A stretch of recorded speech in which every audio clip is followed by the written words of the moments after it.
Good morning class. तो कैसे हैं आप सभी लोग? आशा करता हूँ आप सब अच्छे होंगे। तो आज स्टार्ट करते हैं नया चैप्टर। फिजिक्स के हम लोग 2 चैप्टर कर चुके हैं कंटेंट के साथ और विथ PYQ, सारे क्वेश्चन लगाने के बाद। अब स्टार्ट करते हैं हम लोग नया चैप्टर गति और वेग।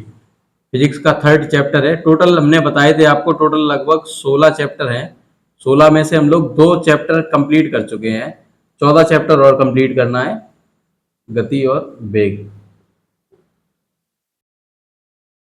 इसको स्टार्ट करते हैं हम लोग नया चैप्टर। अब आप समझते हैं गति और वेग क्या होता है। गति और वेग में अंतर बताया था। गति और वेग में पहले गति और वेग को हम समझने के लिए सबसे पहले हम समझते हैं गति और वेग से पहले हम समझते हैं दूरी और विस्थापन, जो अभी इससे पहले मैंने बताया था। दूरी और विस्थापन को इसलिए समझते हैं क्योंकि दूरी से बनी है गति और विस्थापन से बना है वेग। क्योंकि जिस तरीके से बताया था, गति एक अदिश राशि है और विस्थापन एक सदिश राशि है। इससे पहले वाले चैप्टर में सारी चीजें क्लियर कराई थी, फिर भी अगर नहीं समझ में आती हैं तो हम एक बार बताते हैं। दूरी क्या होता है? दूरी, डिस्टेंस। दूरी अगर लैंग्वेज में देखी जाए तो दूरी को हम बोलेंगे किसी एकांक समय में तय किए गए, किसी एकांक या किसी खास समय, मतलब जिसे हम काउंट करें, किसी खास समय में चले गए पथ को हम दूरी कहते हैं। किसी खास समय में चले गए पथ को दूरी कहते हैं।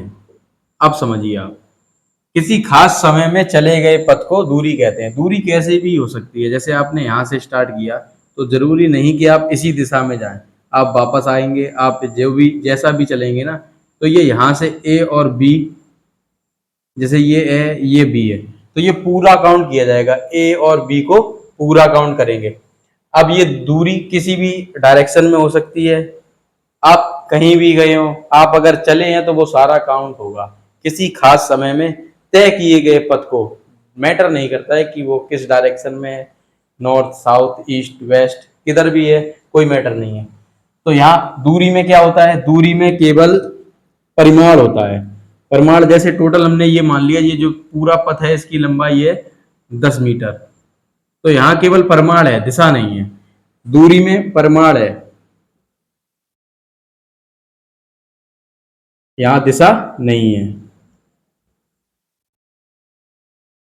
इसमें दिशा नहीं है, परिमाण होता है। दूरी में दिशा नहीं है, परिमाण है। अब दूरी समझ लिया आपने, इसके बाद आते हैं वेग पे। वेग, अब वेग क्या है? वेग और दूरी में यही डिफरेंस है। वेग एक निश्चित समय में तय किए गए विस्थापन को बोलते हैं वेग, और दूरी एक निश्चित समय में तय किए गए पथ को। विस्थापन और पथ में यही अंतर है, विस्थापन एक दिशा में होता है और दूरी जो है वो कोई दिशा नहीं होती इसकी। अब वेग देखते हैं, जैसे इसी तरीके से आप इसमें जो आए थे ना, ये जो थी ए से बी तक आने में, ये तो थी दूरी, इस रास्ते से जो आए।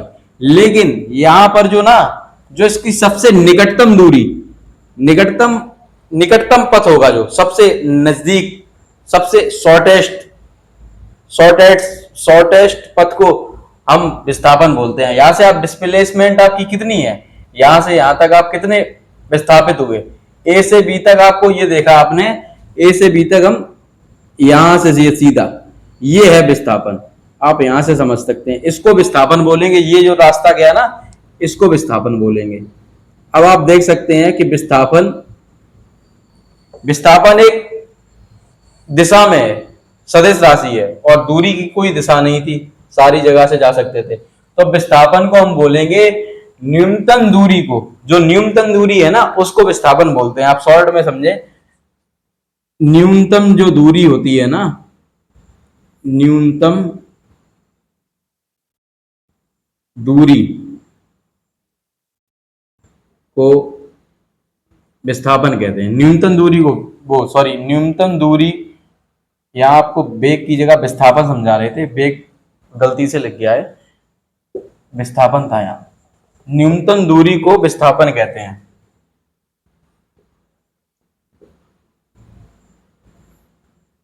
अब समझिए, न्यूनतम दूरी को विस्थापन कहते हैं। जो इसमें सबसे न्यूनतम दूरी थी, दूरी को हमने बता दिया। अब दूरी कैसी है, अब ये जो निकला ये लगभग होगा 2 मीटर के आसपास का, जो ए से बी तक ये विस्थापन गया ये 2 मीटर का है। अब देखिए आप, इसमें 2 मीटर परिमाण हो गया और दिशा भी है, तो इसमें परिमाण भी है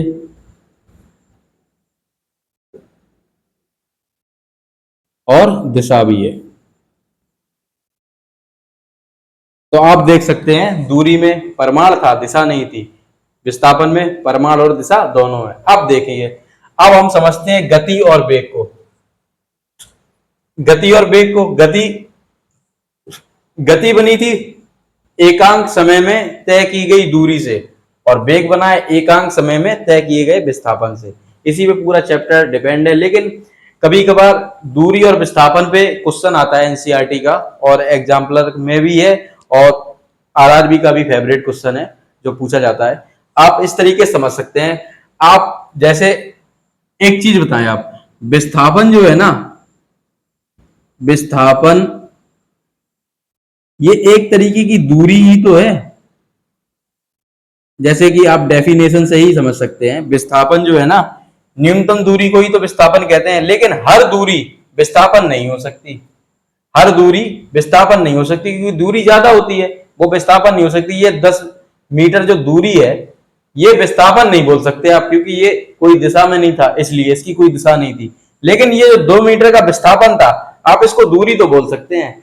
इसलिए कभी कभार उनका रेशियो पूछ लेते हैं, जो दूरी और विस्थापन का रेशियो पूछ सकते हैं, तो वो समझें आप। यहां लिख देते हैं दूरी बटे विस्थापन। अब यहां पर आप केवल छोटा सा पॉइंट समझें, थोड़ा सा। अगर विस्थापन और दूरी, आपको पता है दूरी बड़ी हो सकती है, बड़ी हो सकती है मोस्ट ऑफ, लेकिन बहुत कम होगी तो विस्थापन जितनी होगी। या ऐसा समझ सकते हैं, विस्थापन कितना भी बड़ा हो जाए लेकिन दूरी से बड़ा नहीं होगा। विस्थापन छोटी राशि है, लेकिन आप ऐसे समझ सकते हैं, अगर ये दोनों बराबर होते तो एक आता ना। अगर ये दोनों बराबर होते, बराबर कब होंगे, जब विस्थापन और दूरी दोनों एक ही हो। अब अगर दूरी बड़ी है तो ये बड़ी हो सकती है। अब आप समझ सकते हैं, इसके इस समीकरण का मतलब है, केवल इतने को समझें आप, एक क्वेश्चन बना लेंगे बहुत आराम से, ज्यादा कुछ है नहीं। दूरी बड़ी हो सकती है, अगर शॉर्टेस्ट पथ इसका लेंगे तो वो विस्थापन हो जाएगा, अगर शॉर्टेस्ट पथ लेंगे तो वो भी दूरी है, तो दूरी दूरी हो जाएगा, ये विस्थापन दोनों हो जाएंगे। तो ये एक के इक्विवेलेंट हो सकता है, या तो एक से बड़ा हो सकता है, दूरी बटे विस्थापन, एक से छोटा नहीं होगा। अगर आपसे यही पूछ देते विस्थापन बटे दूरी, विस्थापन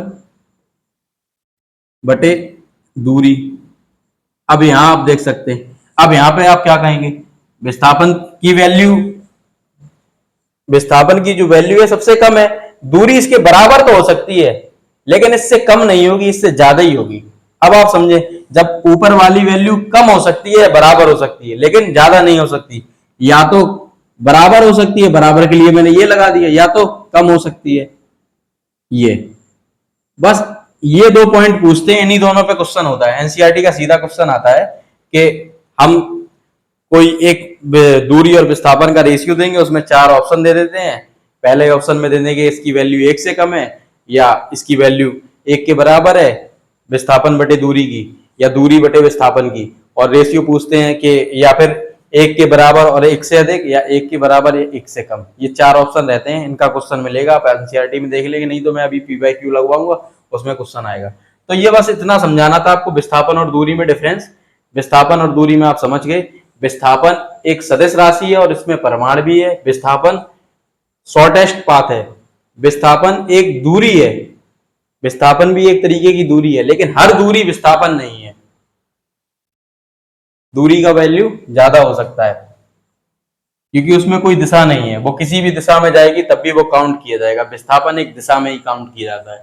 अब अगला टॉप पॉइंट देखते हैं। इतना आपको समझ में आया होगा। हमने बताया कि दूरी और विस्थापन में डिफरेंस और रेशियो वाला। अब एक क्वेश्चन देखते हैं, ये क्वेश्चन भी आता है इस तरीके का। अगर मान लो कोई चींटी है, चींटी जा रही है, यहां से चढ़ना स्टार्ट कर रही है और यहां से slow slow slow slow slow जाके जाती जाती जाती जाएगी जाती जाएगी जाती जाएगी जाती जाएगी। ये जो पथ से जाएगी ना, ये दूरी तय करेगी। और यहाँ अगर हमसे पूछा जाए ये ए से बी तक गई, यहीं पे पूछा जाए कि इसने कितनी दूरी तय की, तो हम ये सारी चीज काउंट करेंगे ऐसे, तो बता देंगे लेंथ कितनी है। जैसे हम ये मान लेते हैं, इसकी लेंथ हम मान लेते हैं 4 और इसकी लेंथ मान लेते हैं हम 3। ये वाली जो है 4 और ये वाली 3, ऐसे ही ये फिर 4 और ये 3। तो दूरी आप बताएंगे, पहले ये 3 तय की, फिर इसने 4 की, फिर 3 तय की, फिर 4। 3 4 7, 7 3 10, 4 14। आपने बता दिया सर दूरी तो हो गई 14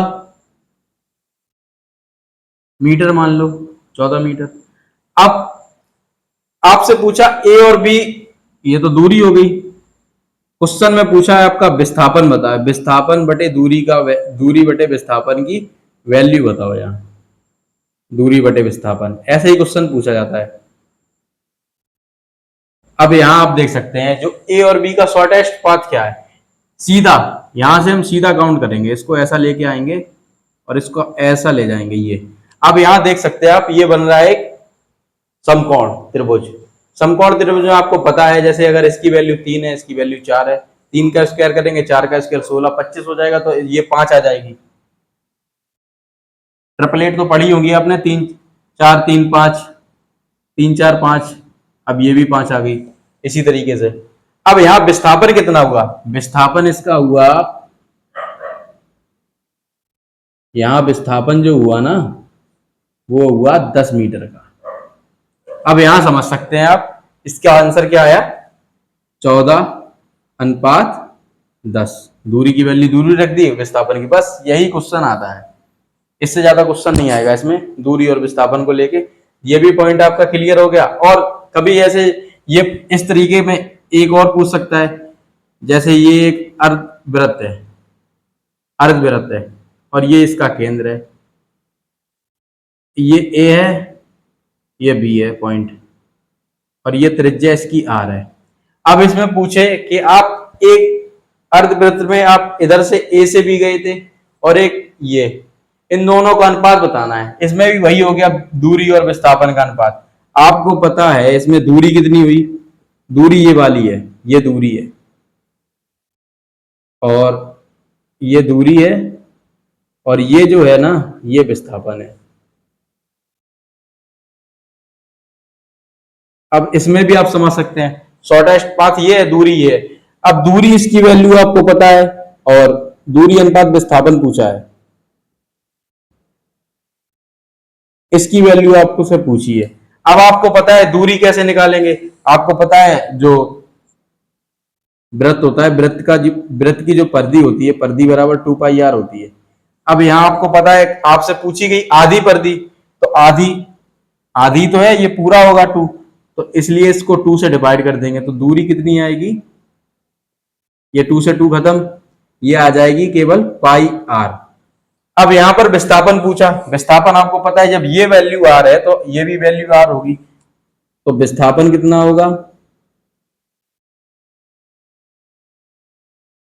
r प्लस r बराबर 2r, क्योंकि r जब ये है तो r ये भी होगा।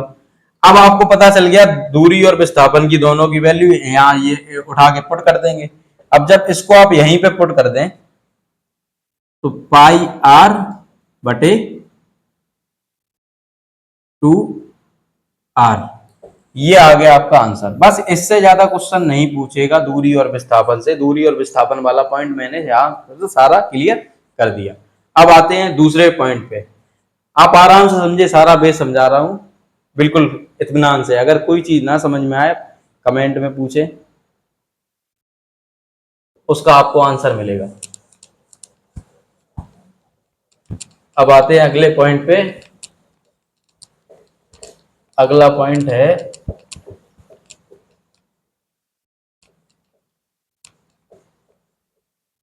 चाल और वेग का। जो इसका अपना जो चैप्टर है गति और वेग, वही। अब आते हैं गति। गति बोल दें या चाल बोल दें। अभी आपको बताया था जो गति और चाल है ना, ये विस्थापन से नहीं है, ये दूरी से है। तो इसकी जो डेफिनेशन मान सकते हैं, इसकी ये डेफिनेशन है एकांक समय में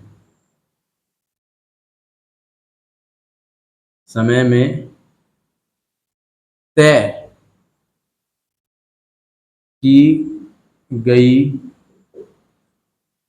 दूरी। एकांक समय में तय की गई दूरी को हम चाल कहते हैं। अब यहीं पे आपसे पूछ दिया गया वेग।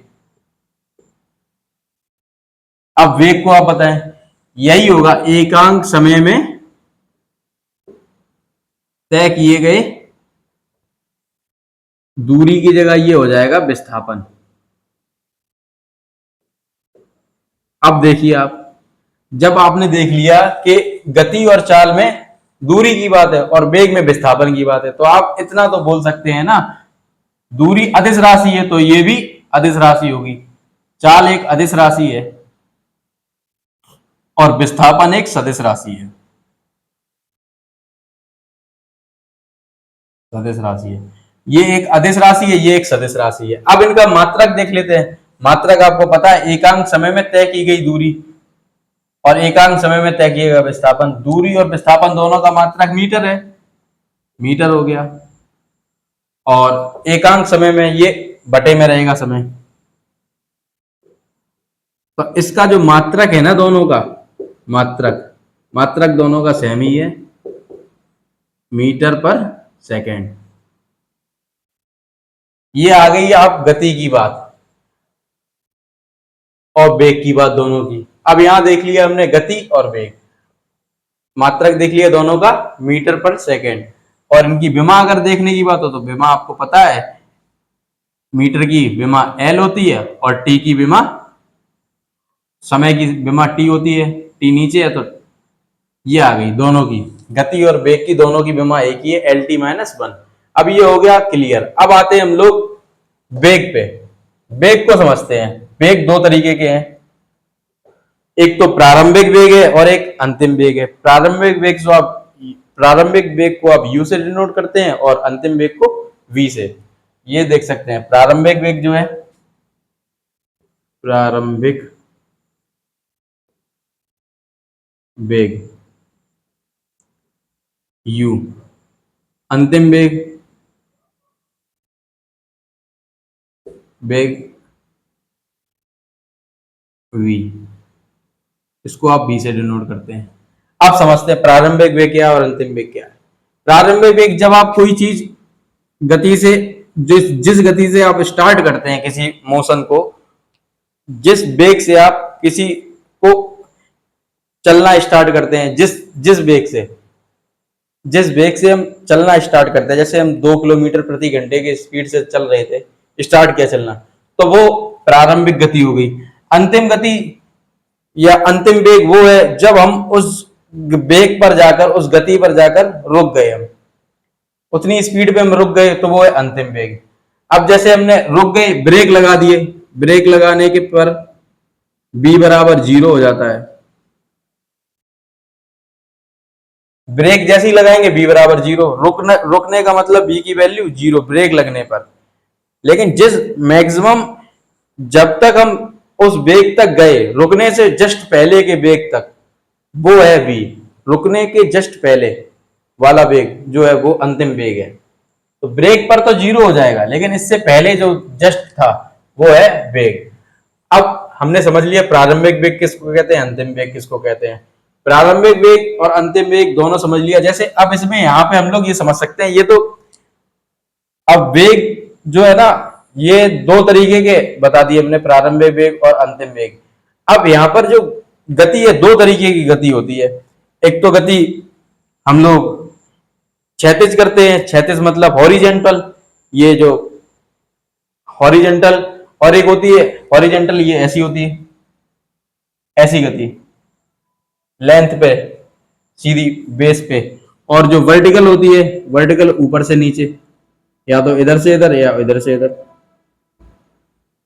तो ये जैसे आपको बताया प्रारंभिक वेग अंतिम वेग दोनों बता दिए। अब इन्हीं वेगों से ही बनता है जो बीच का इनका जो वेग परिवर्तन की दर है ना, उसको बोलते हैं त्वरण। जैसे आपने यू से स्टार्ट किया था और वी तक पहुंचे आप, तो इन दोनों का जो डिफरेंस रहेगा ना, जो जितना अंतर प्रारंभिक वेग और अंतिम वेग और जितना समय लगा, उनके सापेक्षता को जो बोलते हैं ना, उनके रेशियो को, उसको त्वरण बोलते हैं। त्वरण जब वेग बढ़ेगा, v की वैल्यू ज्यादा होगी और u की वैल्यू कम, अभी इसको हम बताते हैं, इसको अभी आप ऐसे समझें, इसको बोलते हैं त्वरण। त्वरण को आप a से डिनोट करते हैं, त्वरण। v v वेग तक चले, जैसे आपने 2 से स्टार्ट किया, 2 मीटर पर सेकंड से आप एक जगह जाना चाह रहे थे, 2 मीटर पर सेकंड की गति से आपने बाइक स्टार्ट की, या कोई छोटा सा पार्टिकुलर मान लें, या आप 2 किलोमीटर से स्टार्ट किया, 2 किलोमीटर प्रति सेकंड के स्पीड से, और यहां तक आप जब अपनी जो गंतव्य स्थान पर पहुंचे, तो आपका टोटल जो है ना, वो जो स्पीड बनी, 4 की स्पीड बन गई, 4 मीटर पर सेकंड की स्पीड से। आपको यहां तक आने में लगभग 1 सेकंड में आपने ये किया, जो समय लगा ना 1 सेकंड में, 1 सेकंड में आप 2 मीटर से 4 मीटर पर सेकंड पे पहुंच गए। अब यहां देखते हैं, ये आपकी जो वैल्यू हो गई, ये बी हो गई और ये यू हो गई। यू से आपने स्टार्ट किया था, यहां से आपने स्टार्ट किया और यहां पर आके आपकी 4 हो गई। अब यहां पर आपसे पूछता है कि त्वरण कितना है, 1 सेकंड में आपने इतनी चली, तो ए बराबर आपको अभी यहां पर बताया था B minus U upon T. B की वैल्यू 4 है और यू की वैल्यू 2 है और टी आपका बताया था 1 है। तो यहाँ जो त्वरण है ना, 2 मीटर पर सेकंड स्क्वायर, 2 मीटर पर सेकंड स्क्वायर आ गया, क्योंकि 1 सेकंड तो उसका ये अपॉन वाला है और दूसरा इनमें लगा था। अब देखते हैं, त्वरण आपने समझ लिया। त्वरण त्वरण जब होता है जब वेग बढ़ रहा हो। इन केस अब आप उल्टा चलते, उल्टा चलने का मतलब आपकी स्पीड उल्टी होती। आपने यही चीज जो की है ना, आप यहां से जब स्टार्ट हुए, आप 4 से स्टार्ट हुए होते, 4 मीटर पर सेकंड से, और यहां जाते जाते आपकी 2 मीटर पर सेकंड हो जाती चल। अब यहां तो आप देख सकते हैं u की वैल्यू ज्यादा है और v की वैल्यू ज्यादा है, तो इसको क्या फिर कैसे बोलोगे? अब इसको क्या बोलेंगे? प्रारंभिक वेग आपने 4 से ज्यादा है, 4 से स्टार्ट किया और जाते जाते आपका 2 हो गया। अब ऐसी स्थिति में जो 1 सेकंड में, ये भी, इसमें भी आपने 1 सेकंड लिया, अब इसको आप क्या बोलेंगे? ये भी वेग परिवर्तन है, वो भी वेग परिवर्तन था, लेकिन इसको आप त्वरण नहीं बोलेंगे क्योंकि वेग की वैल्यू कम हो रही है। ये एक तरीके का ह्रास है, इसको आप मंदन बोलेंगे। ये त्वरण का ही अपोजिट बोल सकते हैं, ऋणात्मक रूप है, लेकिन ऋणात्मक रूप में मंदन को कभी लिखा नहीं जाता है। मंदन का मतलब ही है कि वो डिक्रीज हो रहा है। अब देख रहे हो आप, जो प्रारंभिक वेग था 4 और अंतिम वेग था 2।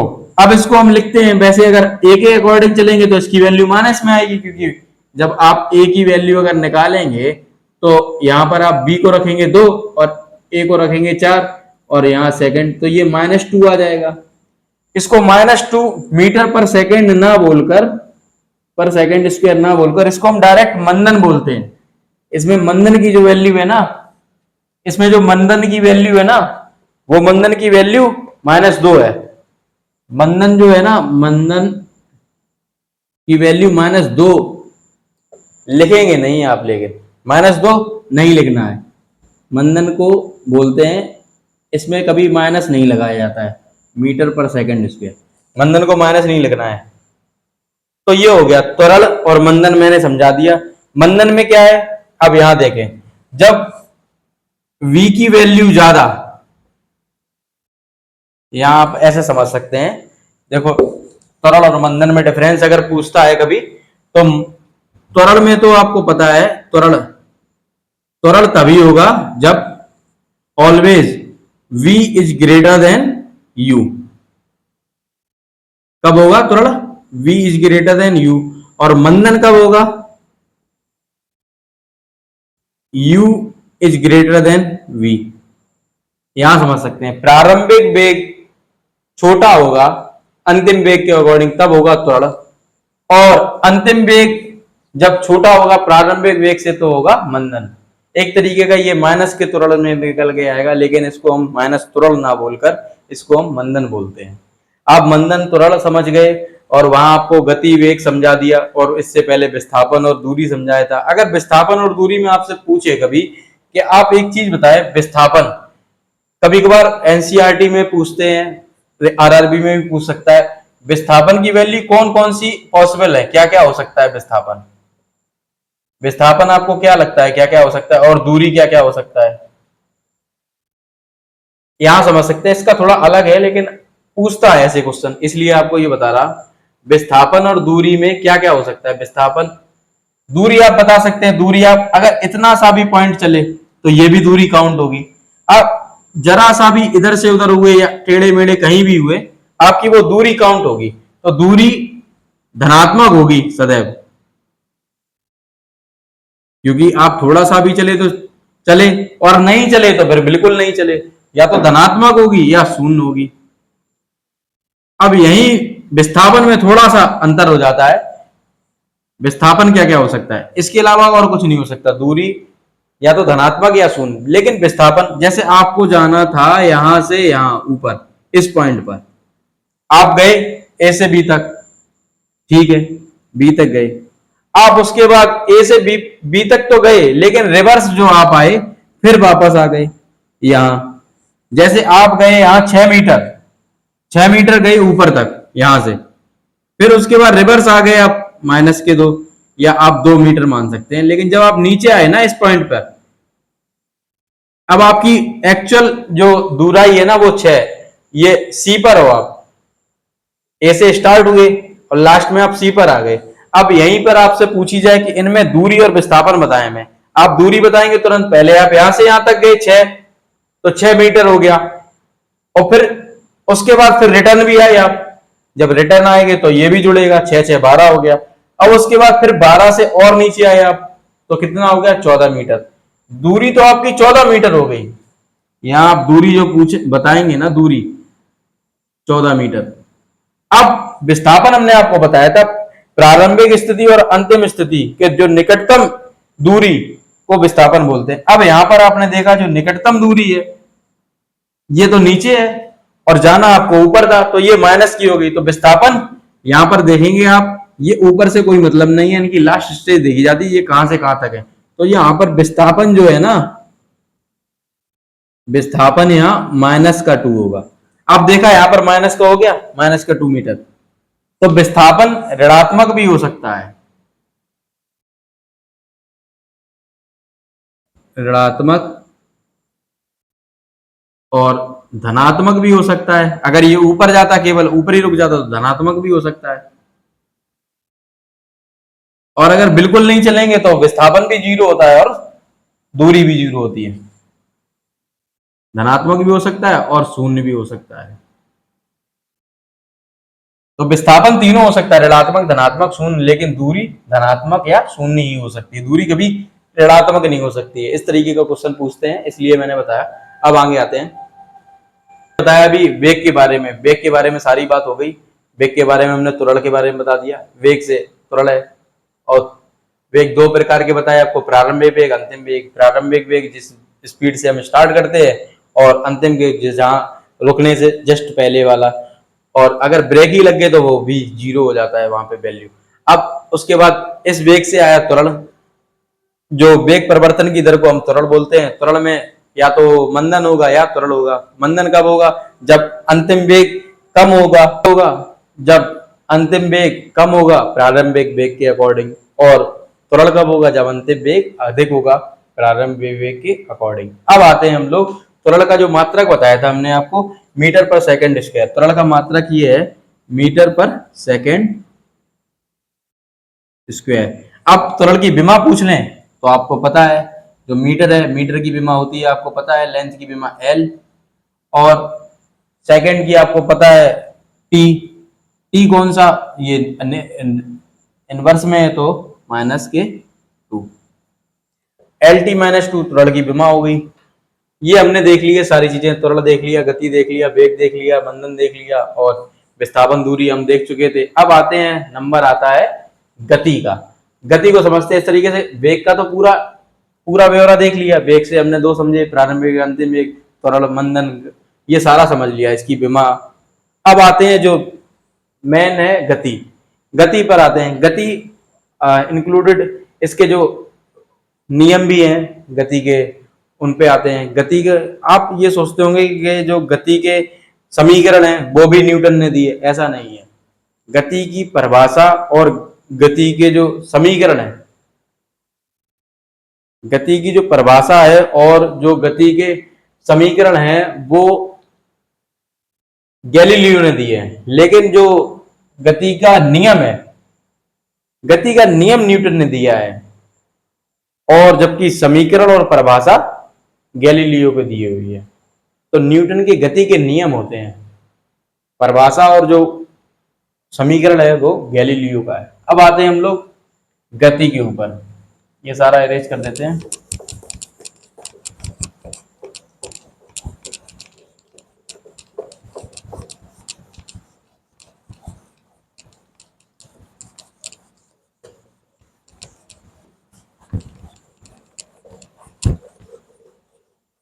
आप समझते हैं हम लोग गति।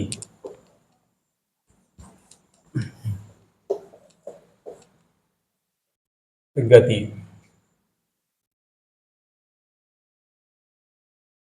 गति इसका जो नियम है, गति का नियम वो दिया था किसने, न्यूटन ने।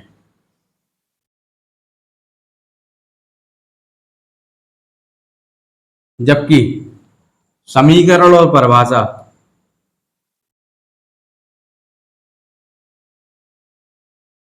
समीकरण और परिभाषा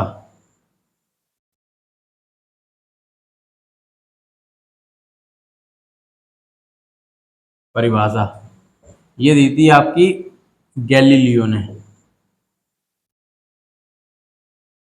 गैलीलियो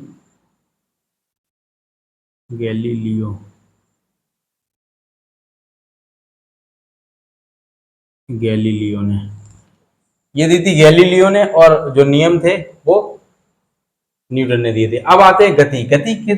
गति दो प्रकार की होती है, इसको समझते हैं गति को।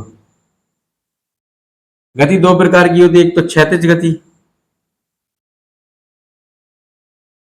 क्षैतिज जिसको हॉरिजेंटल बोल देते हैं, हॉरिजॉन्टल।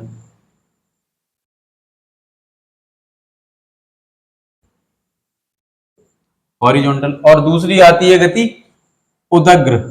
आप उदग्र को आप नहीं समझ पाए तो इसको वर्टिकल बोलते हैं।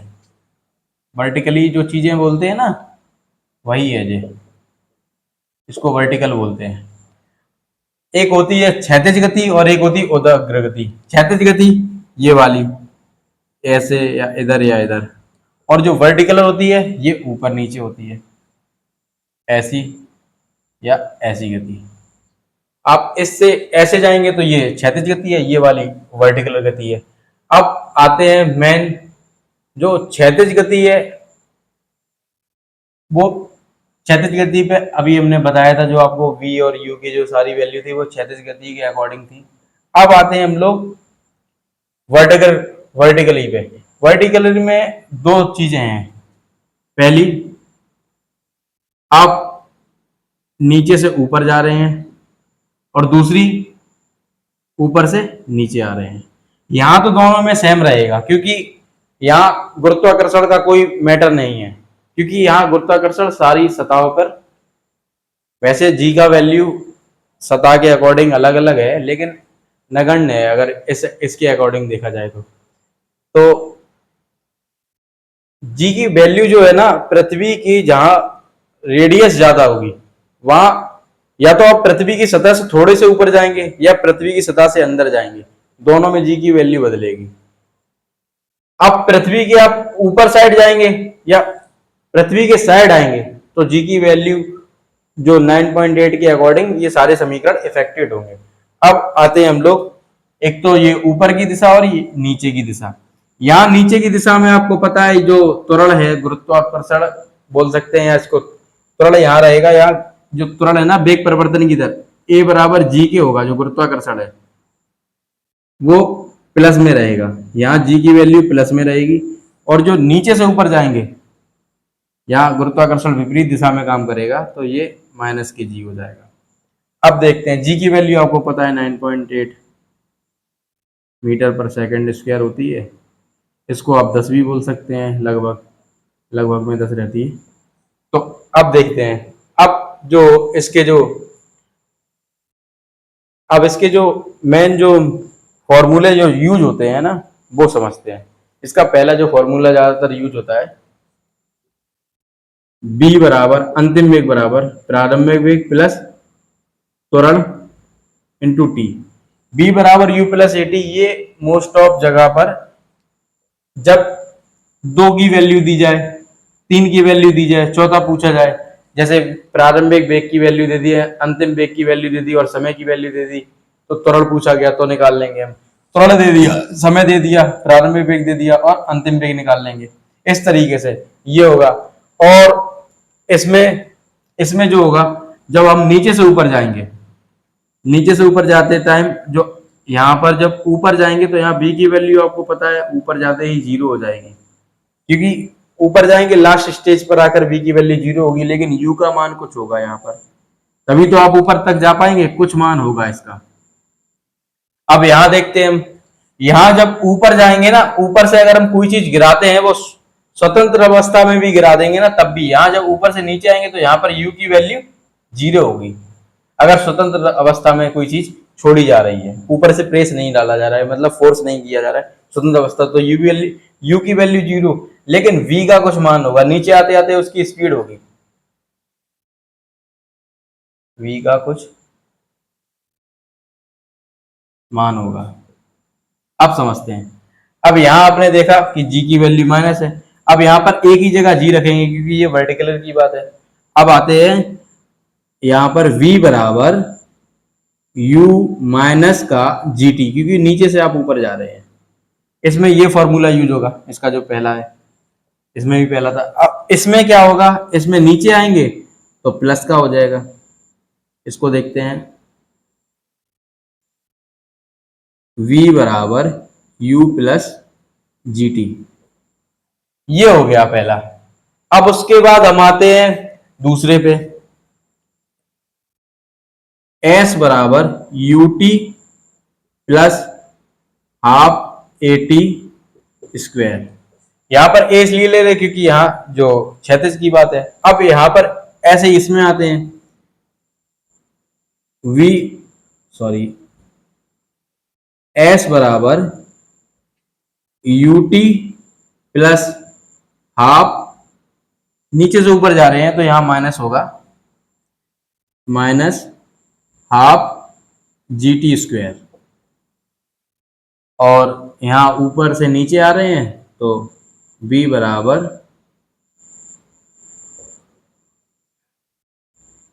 s बराबर U T plus half G T square. अब आते हैं तीसरा, तीसरा है आपका v स्क्वायर बराबर U square plus 2a s, B square बराबर यू स्क्वायर प्लस 2as। और यहां पर जब आप नीचे से ऊपर जाएंगे तो v स्क्वायर बराबर यू स्क्वायर माइनस का 2gs।